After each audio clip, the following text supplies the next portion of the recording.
बेयाव सोरबा मनरन्जन बसुमतारिया बुंबानो बे रन्जिया जाया।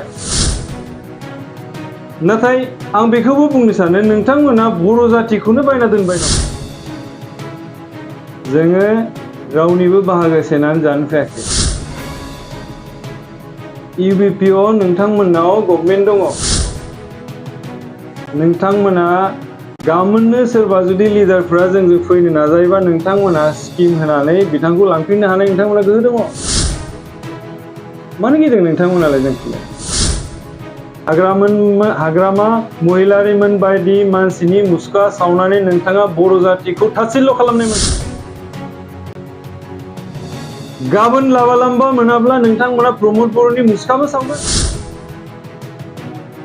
गिबियावनो बर' रायजो राजाफोर आरो रादाबगिरि नोंथांमोननिसिम आं इउनाइटेड बड' पिपल फेडारेशननि जानानै खुलुमनाय जासिहरनाय जाबाय। दाखालि 30 अक्ट'बर 2023 आव इउबिपिअनि आफादगिरि सेन्ट्रेल आफादगिरि मनरन्जन बिथाङा इउबिपिएफनि सोमोन्दै माखासे बेसलेस खोथा बुंनायखौ जों नुनो मोनदों। बेयाव बिथाङा बुंदों जोंनि जा इउनाइटेड बड' पिपल फेडारेशन बे आफादा रन्जिया होननानै बुंदों, इमसनाव जोनोम जानाय होननानै बुंदों आरो सोरनिबा सेफगार्डनि थाखाय बे आफादखौ दादों होननानै बुंदों आरो बियो थांनानै क्लाब बायदिसो जाहैगोन होननानै बिथाङा बुंनो सानदों। आं बिथांखौ मोनसे खोथा बुंनो सानदों, नोंथां मनरन्जन बसुमतारी, नोंथाङा बर'नि गेजेराव साबसिन आरो बयनिख्रुइबो मोजांसिन गोरोंसिन लिडार होननानै नोंथाङा सानना लाबाय नामा? जों इउनाइटेड बड' पिपल फेडारेशननि इयुनखौ नोंथाङा दिनैनो नायगिरनो हानाय नोंथाङा सासे इयुन बुंथिग्रा फरचुन टेलार जाबाय नामा? बेयाव जों नोंथांखौ थोंजों सोंदों, नोंथाङा गावखौ मा सानो? नोंथाङा जोंखौ मा बिथोन होनो सानदों? बे आफादा इउनाइटेड बड' पिपल फेडारेशन आफादा बे रावनिबो इमोसनाव बियो जोनोम जानाय आफाद नङा, रावनिबो सेफगार्डनि थाखाय बे जोनोम जानाय आफाद नङा। बेयो बर' जातिनि सेफगार्डनि थाखाय जोनोम जानाय आफाद। नंगौ, नोंथाङा थिगखौनो बुंदों, सोरनिबा सेफगार्डनि थाखाय जोनोम जानाय। बेयो इन्टायार बर'फोरनि सेफगार्डनि थाखाय जोनोम जानाय बे मोनसे आफाद। नोंथाङा बे मोनसे खोथाखौ सैथो बुंदों, जों गोजोननाय मोनदों। बे आफादा इन्टायार बर' जातिनि सेफगार्डनि थाखाय जोनोम जानाय बे मोनसे आफाद। बे आफादा गाम्बारु मुसाहारिया गैयाबाबो, डक्टर बाबु बर'आ गैयाब्लाबो बे आफादा थांनानै थाबाय थागोन आरो अराय सम थांनानै थागोन आरो जों थांनानै फोथांनानै लाखिनांगौ, बेखौ रायजोफोरनि आखायाव जोङो दोनहरदों। दा खोथाया जाहैबाय, बिथाङा जोंनि आफादखौ तासिल्य गाज्रि बुंनो सानदों, तासिल्य खालामनानै नेग्लेक्टेड रावै बुंदों जे मोनसे समाव बियो क्लाब बायदि जानानै थागोन होननानै। बे आफादा आंनि सोरनिबा दैदेननायाव, सोरबा गाम्बारुनि दैदेननायाव खालिल' बे जोनोम जायाखै। बे आफादा इन्टायार बर' रायजो राजाफ्रा गाव गोसो जानानै बयबो ज' जानानै बे दाफुंनाय बे मोनसे गोग्गोम आफाद आरो बे आफादा अराय सम थांनानै थागोन। बे आफादा गोलाव सम थांनानै थागोन। बेयाव सोरबा मनरन्जन बसुमतारिया बुंबानो बे रन्जिया जाया। सोरबा मनरन्जन बसुमतारिया सानबानो बे रन्जिया जाया। नोंथाङा गावखौनो बर'नि बयनिख्रुइ साबसिन लिडार होननानै सानबाय नामा? नोंथांनि अनगायै इयुनाव बर' जातियाव सासेबो मोजां दैदेनगिरि ओंखारलिया सानबाय नामा? बेखायनो दिनै नोंथाङा बुंनो सानो जे इउनाइटेड बड' पिपल अर्गेनाइजेशननि अनगायै रावबो बर' माहारि बेयाव गैया, थानो नाङा होननानै नोंथाङा बुंनो सानो। नोंथाङा सानफ्रोमबो खनले खनले बुंबाय थायो जे बर' साहित्य सभा, आबसु, आबोब जों बयबो ज' दङ। ज' दङ होननानै नोंथाङा बुंबाय थायो, जों बेयाव जोंहा जेबो बुंनांगौ गैया। सोरजों दङ सोरजों गैया बे रायजो राजाफ्रा इयुनाव बे खोथाखौ जोङो पिक्साराव जों नुगोन। नाथाय आं बेखौबो बुंनो सानो नोंथांमोना बर' जातिखौनो बायना दोनबाय नामा जे नोंथांमोननि अनगायै आरो दस्रा मानसिफ्रा आफाद दानो हालाय इउबिपिअ बर' जातिखौ बायनानै दोनजोबबाय नामा आबसुखौ बायना दोनबाय नामा आबोबखौ बायनानै दोनबाय नामा साहित्य सभाखौ बायनानै दोनबाय नामा बार बार खनले खनले मोनसेल' खोथाखौनो बुंबाय थायो आबोब आबसु साहित्य सभा जों बयबो ज' थालायनानै खामानि मावदों यस मावदोंमोन मोनसे समाव मावबाय था जोंबो मावगोन जोंबो माहारियारि आफाद खामानि मावनो थाखाय जों जोनोम जानाय जोंहाबो मोनथाय दङ संबिधानाव लिरनाय गैया जे मोनसेनि उनाव दस्रा मोनसे आफाद दानो हाया होननानै जों संबिधाननि खोथा बायदियैसो जोङो आफाद दादों जोंबो बर' जातिखौ सिबिनो ओंखारदों जोंहा बेयाव जेबो बुंनांगौ गैया नोंथांमोननि सायावबो जोंहा जेबो बुंनांगौ गैया नोंथां मनरन्जन बसुमतारिया बुंदों जे सोरखौ लानानै रायज्लायनो जोङो सोरनिबा बिथोनाव नोंथांनि बिथोनाव जोङो सोरजों रायज्लायनांगौ सोरजों मा खालामनांगौ नोंथाङा जोंखौ बिथोन होनो गोनांखौनो दरखार गैया जोङो गावनि रोंगौथिजों गावनि मोनथिनायजों जों सोरजों रायज्लायनांगौ सोरजों बहा थानानै खामानि मावनांगौ जों गावनि गोसो बायदि खालामगोन बे रायजो राजाफोरनि डिमान्ड गतिके नोंथाङा बुंदों जे गाम्बारु मुसाहारिया समस्ति नागिरो जेरावबो समस्ति होगोन होननानै बुंदों जेरै नोंथाङा बुंदों 70निख्रुइबो बांसिन समस्ति जायो बिनिया लुबैनायानो बारा बे खोथाया गाम्बारु मुसाहारिनि नङा बे खोथाया रायजो राजाफोरनि डिमान्ड रायजो राजाफ्रा लुगैदों धेमाजि जिल्लायावबो मोनसे आरोबाव समस्ति नांगौ गवालपारायाव आरोबाव मोननै नांगौ सनितपुराव मोनथाम मोनब्रै नांगौ बिश्वनाथाव नांगौ आरो गवालपारायाव मोननै नांबावगौ आरो गुवाहाटीयावबो आरो मोननै नांबावगौ बेयो जोंनि डिमान्ड नङा बेयो बर' रायजो राजाफोरनि डिमान्ड बे रायजो राजाफोरनि डिमान्डखौ लानानै बिथांमोननि सिमांखौ लानानैसो जों बुंदों आरो जोङो डिमान्ड खालामगोन बेयो जोंनि मोनथाय जों बेखौ आसाम सोरखारनाव जों बिगोन बेयो जोंनि मोनथाय जों मोननांगौ बेयो जोंनि बर' रायजो राजाफोरनि डिमान्ड आरो बे डिमान्डखौ जों फुलफिल खालामनो थाखाय अरायसम जुजिगोन आरो जुजिबाय थागोन नोंथांमोना डक्टर गाम्बारु मुसाहारिखौ इलिगेल होननानै दिनै चेयारमेननिफ्राय बोख्लायबाय नाथाय जोङो इउनाइटेड बड' पिपल फेडारेशन दाजेननायनिफ्राय जोङो बुंबोदोंमोन जे अनिल बसुमतारी बिथाङा बे आयेननि बेरेखायै बिथाङा एक्टनि बेरेखायै BKWEC नि 2020 नि एक्टनि बेरेखायै बिथाङा दिनै गुबुन काउन्सिलनि 6 सिडिउल एरियानि मानसि जानानै BKWEC नि EM जाबाय दिनै गाम्बारु मुसाहारिखौ बोख्लायनानै चेयारमेन जाबाय बेबोथ' आयेननि बेरेखायै खामानि मावनानै दिनै चेयारमेन जाबाय EM जाबाय बेखौ नोंथांमोना माला बोख्लायगोन आरो नोंथांमोना बेनि सायाव सावरायदोंना सावरायाखै जे अनिल बसुमतारी बिथाङा जे कार्बि आंलंनि सासे भटार्स बिथाङा कार्बि आंलंनि भटार्स आरो लोगोसे बिथाङा पलिटिकेलि नन ST मानसि बिथाङा बे BKWEC एरियायाव EM नङा GM नङा मेम्बारबो जानो मोना बिथांनि सायाव नोंथांमोना मा एक्सन लाखो नोंथांमोना बे इलिगेल खामानि मावनायखौ नोंथांमोना मानो नुवाखै आरो नोंथांमोना बेखौ इलिगेल खालामनायखौ माला बोख्लायगोन आरो मनरन्जन नोंथांमोना इउबिपिएफखौ गिबाय नामा जे नोंथांमोननि बाहागोखौ जोंबो सेनानै जासिगोन सानबाय नामा नोंथांमोना जोङो रावनिबो बाहागो सेनानै जानो फैयाखै जोङो रायजो राजाफोरनि डिमान्ड लानानै फैदों रायजो राजाफोरनि खामानि मावनो जों ओंखारबोदों थालांनाय हाबाफारि थालांनाय खामानिफोरखौ जों मावफुंनो दिनै ओंखारबोदों दिनैबो जोंनि बर' जातिया गोबां अलखदाव दङ जाय अलखदखौ जोङो सानसेयाव बुंनानै फोजोबनो हाया गोबां अलखद दङ नोंथांमोना हयथ' बेफोरखौ नायस'नाखैबो जानो हागौ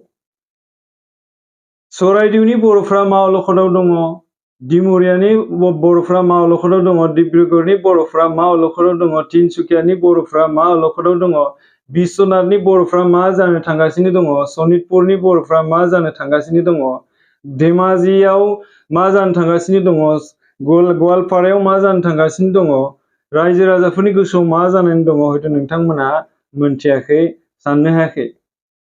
आरो आं बेखौ बुंनो सानदों, नोंथांमोना UBPF खौ गिनांगौनि जेबो खोथा गैया।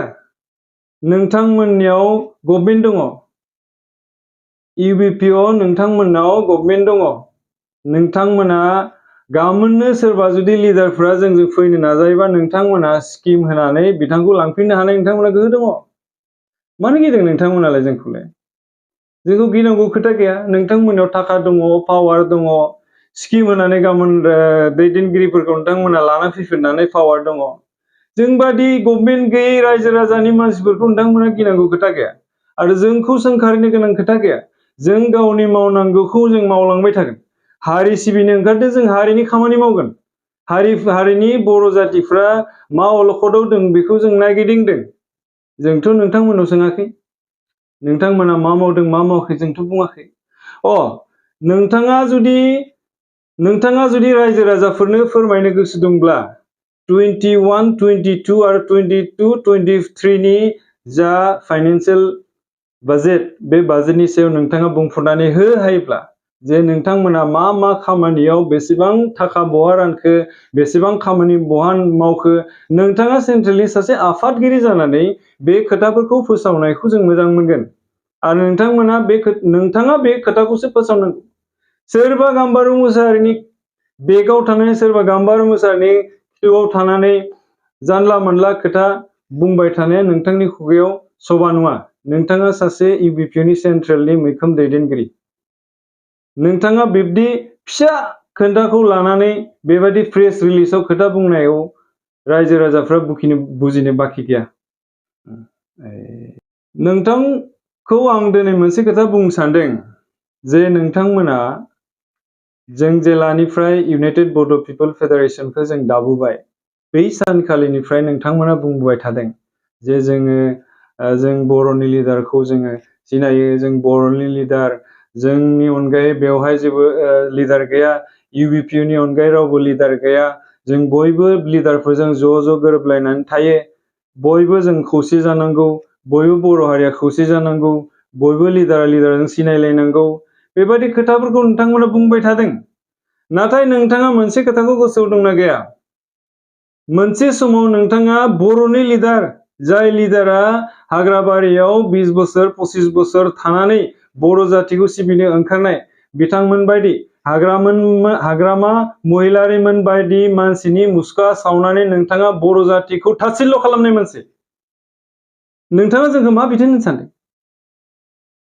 नोंथाङा सोरनिबा बिथोनाव सासे बर'नि मैखोम दैदेनगिरि, जाय दैदेनगिरिया गावनि गांनाय उखैनायखौ गारनानै हाग्राबारियाव थानानै आन्दलन खालामनानै BTC बायदि दानाय सासे मैखोम लिडारनि मुसुखा सावग्रा नोंथांमोना। गाबोन लाबा मोनाब्ला नोंथांमोना प्रमद बर'नि मुसुखाबो सावगोन।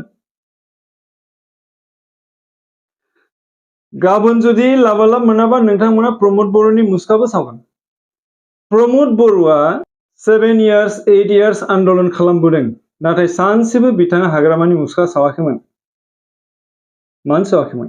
बिथाङा मोनथिगौ हाग्रामायाबो सासे लिडार, प्रमद बर'आबो सासे जोंनि लिडार, मिनारासराबो सासे जोंनि लिडार, गाम्बारावबो जोंनि सासे लिडार। नाथाय नोंथांमोना 15 बोसोर 17 बोसोर हाग्रामाजों थानानै हाग्रामानि मुसुखा सावग्रा मानसि नोंथांमोना। जों नङा। मानो मुसुखा सावामोन? नोंथांमोना जुदि बर' लिडारखौ सिनायोमोनब्ला, बर' जातिखौ अनसायनो फैदोंमोनब्ला, बर' जातिनि सासे बर' फिसा, जाय बर' फिसाया गावनि गांनाय उखैनायखौ गारनानै हाग्राबारियाव थानानै बर'खौ सिबिनो ओंखारबोनाय, बेबादि मानसिनि मुसुखा सावग्रा नोंथांमोना। आरो नोंथांमोना जोंखौ मा बिथोन होनो? बे बेलायाव नोंथांमोना जोंखौ मा बिथोन होनो सानदों? सासे लिडारनि गुना माबादि जानांगौ रायजो राजाफ्रा मिथिखागौ। नोंथाङा जोंनि आफादखौ रनजिया जोंनि आफादा इमोसनाव दानाय, जोंनि आफादा सोरनिबा सेफगार्ड, बे खोथाखौ खनले खनले बुंबाय थानायखौ जों मोजां मोना। गतिके जोङो बेखौनो बुंनो सानो, नोंथाङा गावखौनो बर'नि साबसिन, देरसिन आरो जोबथा मोजां दैदेनगिरि होननानै दासान। नोंथांनि इयुनावबो मोजां मोजां जोंनो दैदेनगिरि नांगोन। जोंनि उनावबो मोजां मोजां दैदेनगिरि जोनोम जागोन आरो बे जोनोम जानाय बे दैदेनगिरिफोरखौ जोङो बरायनानै लानो नाजानांगोन। अब्लासो जोङो साफा साफा मोजां दैदेनगिरि जानो हागोन। अब्लासो जोङो बर' जातिनि इन्टायर प्रब्लेमनि सायाव जोङो सावरायलायनो हागोन। नोंथाङा बिदि जोंनि गेजेराव कन्ट्रभार्सि दालाबो आरो इयुनाव आं बे खोथाखौ बुंजानो बादों, नोंथाङा जोंनि आफादखौ बार बार तासिल्य खालामनानै क्लाब जाहैगोन, इमोसनाव दानाय, सोरजों लानानै रायज्लायगोन बे खोथाखौ दा बुं। जोंखौ जुदि रायजो राजाफ्रा अनोब्ला जोंजों रायजो राजाफ्रा अट'मेटिक फैगोन। जोङो रायजो राजानि जानानै काउन्सिलनि खामानि दामानिखौ जों नोजोर होनो ओंखारदों आरो जोंखौ रायजोफोरा थिनहरदों आरो बे बेलायाव जोङो रायजो राजानि जानानै BKWCनि सायाव जों नोजोर होगोन आरो रायजो राजाफोरा जोंखौ बेखौ बिथोन होदों आरो जों बे बेलायाव नायगोन। मानो होनोब्ला BKWCनि जा सारा आसाम गभर्नमेन्टनिफ्राय फैनाय फान्ड, बे फान्डआ बर' जातिनि आरो बे बर' जातियानो जोंखौ बिथोन होदों जे नोंथांमोना नाय। आरो नोंथांमोन BKWCनि EM, GM, chief minister, chairman गासैखौबो बर' रायजो राजाफ्रासो सेलेक्ट खालामनानै हरनाय। बे खोथाखौ नोंथांमोना दा बाव। बर' रायजोफ्रा रागा जोङोब्ला बे इन्टारिम काउन्सिला मालाबाबो रोनजिया। बेसो रोनजिया, जोंनि आफादा रोनजिया नङा। नोंथाङा बुंदों जोङो इउनाइटेड बड' पिपल फेडारेशना सोरखारनि एगेन्स्ट होननानै। नोंथाङा बहा लिरनाय नुखो? जों माला आसाम सोरखारनि बेरेखायै बाथ्रा बुंदों? जोङो दिनैसिमबो आसाम सोरखारनि बेरेखायै फंसे बाथ्रा बुङाखै। जों खालि बुंदों BKWC काउन्सिला मा मावदों मा मावाखै बेनि सायाव जों सावरायदों। औ नंगौ, बे मोनथाय, जोंनि मोनथाय, जों सावरायनो हायो, जों सावरायनो गोनां जोंहा मोनथाय दङ। बेखायनो जों सावरायदों। आसाम गभर्नमेन्टखौ जों दुसिनो गोनां मा खोथा दङ? आसाम गभर्नमेन्टआ अलरेडि नोंथांमोननो होखाबाय, नोंथांमोनासो बिना लानो रोङाखै। गतिके नोंथांमोना जोंखौ बिब्दि गभर्नमेन्टनि एगेन्स्टआव ओंखारनाय, गभर्नमेन्टनि एगेन्स्टआव बाथ्रा बुंनाय बिब्दि खोथा दा बुं। जों दिनैसिमबो डिक्लेयार होआखै जों गभर्नमेन्टनि एगेन्स्टआव दङ ना फराव दङ, जों दिनैसिम डिक्लेयार होआखै। गतिके जोङो गभर्नमेन्टनि एगेन्स्टआव नङा, जोङो BKWCखौ नोजोर होनो जों ओंखारदों। नंगौ, BKWCआव नोजोर होनो जोंखौ रायजो राजाफोरा थिनहरदों, बिथोन हरदों। बे बेलायावसो जोङो ओंखारबोदों।